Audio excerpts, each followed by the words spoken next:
Good evening, everybody. Welcome back to another podcast, Inside Polling. We've got a lot of polls today. And sorry I'm so late getting this out, but that's the reason why. Every time I was about to hit record, I get a phone call, get an email. Hey, Inside Polling, we're going to get another poll release. This one's going to release, that one's going to release. So I wanted to wait, make sure you're totally updated tonight or tomorrow morning, whenever you're watching this. And so, most importantly, let's jump to the polls. First of all, thank you for watching. Thank you for the comments. I love all your opinions. Let's keep on voting, everybody. Let's move right to it. Arizona, CNN had, and let's talk about one thing first. Can Harris stop Trump's momentum first, right? Before you can start to rebound, you have to stop the momentum. So you see a stoppage for a few days where the polls are even. They're going both ways. And then you'll see a movement.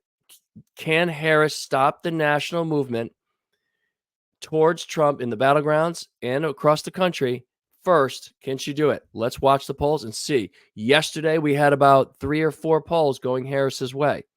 Before, it was like 25 out of 30 going Trump's way. Maybe 2 were the same and only 3 were Harris. Now, yesterday, we almost got maybe Harris was 40% benefited her and 60% benefit Trump. Let's look at today's and let's track that together.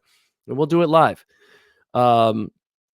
Arizona, last time CNN did a poll, Trump +5. This was 2 months ago, just to keep that in mind.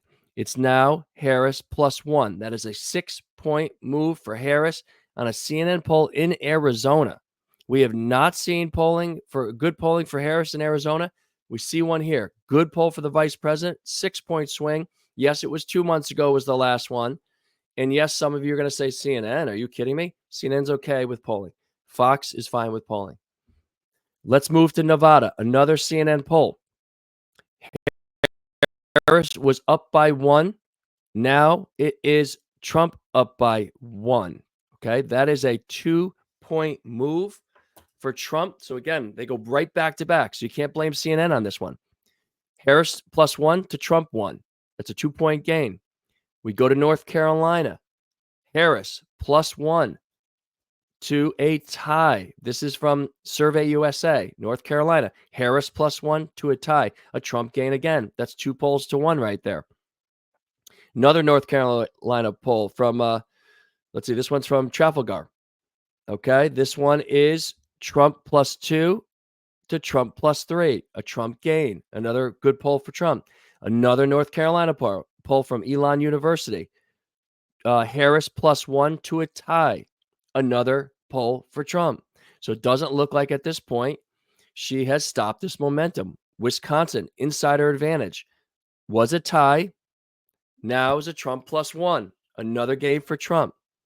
Michigan, Emerson was a tie. Now a Trump +1. Emerson, more of that standard poll. Insider advantage before that, more of a Republican poll. But Emerson is a solid poll. Has Trump up by 1 in Michigan. That is a +1 for Trump there.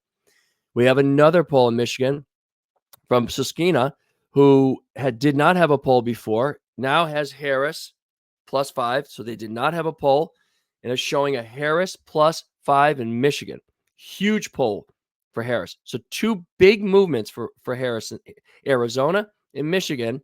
The rest, small movements for Trump by 1 point or so, 1 or 2 points. Some could be outliers. Some could be the steady. Which ones are correct? Which ones aren't? But this is showing Harris +5 in Michigan. We have not seen that kind of number in a long time. American Greatness, Pennsylvania. Trump +2, down to a tie. Trump losing 2 points from American Greatness, which is a Republican poll. Lost 2 points in Pennsylvania to a tie. Florida, I'll just throw out to you, Trump +9. I have a couple national polls. I have a Reuters, I have a Morning Consult, and a TIPP with the daily poll. We'll start with TIPP, which does the daily poll. It was a tie yesterday. It's a Harris +1. Another game by Harris. Harris +1. National poll, TIPP. Reuters, more of a standard poll. Harris +3 before, Harris +1. National. So it looks like, well, let me just finish. Morning Consult was a Harris +4 before. It's a Harris +3. Okay, so Trump gained there on both polls. lost on the TIPP. So if we look at it, and what's our average nationally right now? Trump now is up to 0.4. Yesterday was 0.1. That was the breaking news. So it looks like, if I had to guess, Harris looks like about a 1 to 1.5 point win, maybe 1 to 2. She's going to be in that range, in my belief. Am I right? Who knows? Is that enough? We talked about that yesterday, right? So let me take you to some Senate seats. We'll go through some averages, and then we'll see where it takes us, okay? We'll see if we have some time. So let's start off in Arizona. That same CNN poll has had Gallego, the Democrat seat, Democrats looking to hold. The Democrat leading was +3, now +8. So here we have the Senate seat showing a +5 for the Dems. The Trump-Harris CNN poll in the same state was a +6 for the Dems. Okay. Is that an outlier since they both move so heavy one way? Well, we'll watch. Wisconsin, insider advantage. Baldwin, the Democrat, looking to hold that seat. We had a +1 before. Hovde, the Republican, is now +1. That's a 2-point move towards the Republican. And now, for the first time, Hovde with a lead in one poll. But an insider advantage poll, Republican poll. Michigan, Emerson. I've got 2 Michigan polls for you. Emerson and Susquehanna. Emerson has had Slotkin, the Democrat. Again, Democrat trying to hold a seat. Democrat in the lead, was up by 5, now showing +2. This is part of the issue that we're watching in Michigan. The Harris drop nationally has affected the Senate seats, and we talked about it yesterday. I showed you 10 seats. I thought 3 were in play, and it looks like 5 or 6 may be in play. Now, it may not, it's not going to turn out that way. You wouldn't think. But it shows, hey, we got to put some dollars in these states that we didn't think we had to. It starts to spread the wealth around, starts to spread the visits around, starts to spread the money around. So that's where that's where it gets eaten up.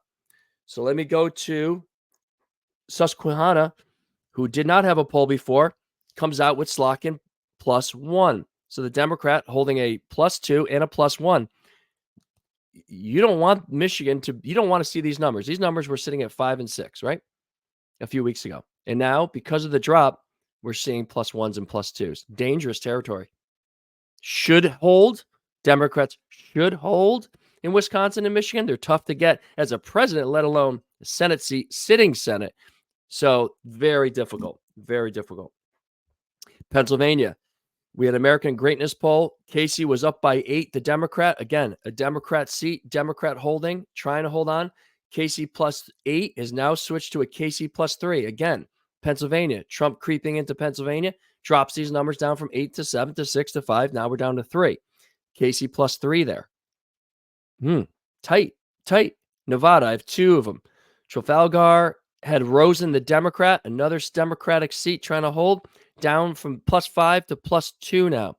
More movement towards the Republicans, +2.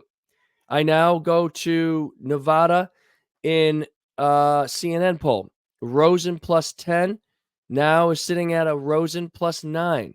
So here's a situation where we had in Nevada Harris losing 2 points. Okay, Harris losing 2 points in against Trump in the national poll, in the Nevada poll with CNN, but the same poll, same people watching, the same people answering the questions had Rosen still up by 9 points. So Trump up by 1 nationally, Rosen +9. So think about that, the split. People liking their senator, but maybe not liking Harris as much. You can see a big difference in that. +9 for the senator, Democrat senator. Oh, and a Trump +1. Same state, same polling company, same people answering the questions. That's interesting. Now, where does this take us? We talked about it already. Trump 0.4 on the national. Let me take you through the states. Let me take you through the Senate first. These are the averages of where we stand. Ohio, Democrat, Brown, up by 1. Pennsylvania, Democrat, Casey, 1.2. They're holding their seats. Wisconsin, holding their seat, up by 0.7 on the average. Michigan, Slotkin, down to 2.4 now. Still hanging in there, though. A Democrat holding the seat. Montana, Sheehy, the Republican, of trying to steal the seat from Tester, trying to take the seat. I shouldn't say use the word steal in today's environment. 6.5 points. Nevada, Rosen, the Democrat, up by 5 there on the averages. Galago in Arizona, the Democrat, no problem. Going to pound Lake there, up by 6.3. Texas, Cruz, up by 4.2. Okay, so you can see some of them are tightening, some of them are widening. Let's look at the states real quick. Well, I'll tell you what. Yeah, let's look at the states real quick. We'll go with, let's go with Pennsylvania, Trump 0.4 up. North Carolina, Trump 0.9 up. Georgia, Trump 2.3 up. Arizona, Trump 1.3 up. Wisconsin, Trump 0.5 up. Michigan, here's the breaking news of the day. We had a state flip. Harris takes the lead back in Michigan, 0.3. 0.3. Nevada, Trump 0.7. So now Trump's battleground states, he was 7 for 7. Harris has taken 1. Can she continue that momentum? Can she have some breakthrough polls? We're going to be watching it. Early voting, some of it is ending now. You can still sometimes ask for ballots. Sometimes the going in there early in person is still allowed, but state by state. In Pennsylvania, the Democrats are leading by about 380,000. It's a big number. And North Carolina, the Republicans have taken the lead and continue to stretch it. It's up to 20,000. Nevada, which has been the biggest surprise, Republicans outnumbering in early voting the Democrats there by about 30,000. Some of this is shocking to everybody. Remember, in the old days, Republicans did not want the early voting. They wanted to, obviously strategically, back in the day when affluent, high-income people used to be Republican, and now it's switched. It's Democrat. And those are the people that used to come out and vote. So there used to be this feeling like, oh, lower the vote turnout, better for Republicans back then. But the things have totally switched, right? Blue collars now Republican, never was. It was always Democrat. Affluent people used to be all Republican, now Democrat. Things have totally changed, right? So who votes, who doesn't? We're going to find out now who actually does benefit from early voting. The Democrats have been pushing it. Let's get out the vote. Let's get out the vote. And of course, everybody should be voting. But most importantly, are the Republicans now going to take advantage of something the Democrats have pushed?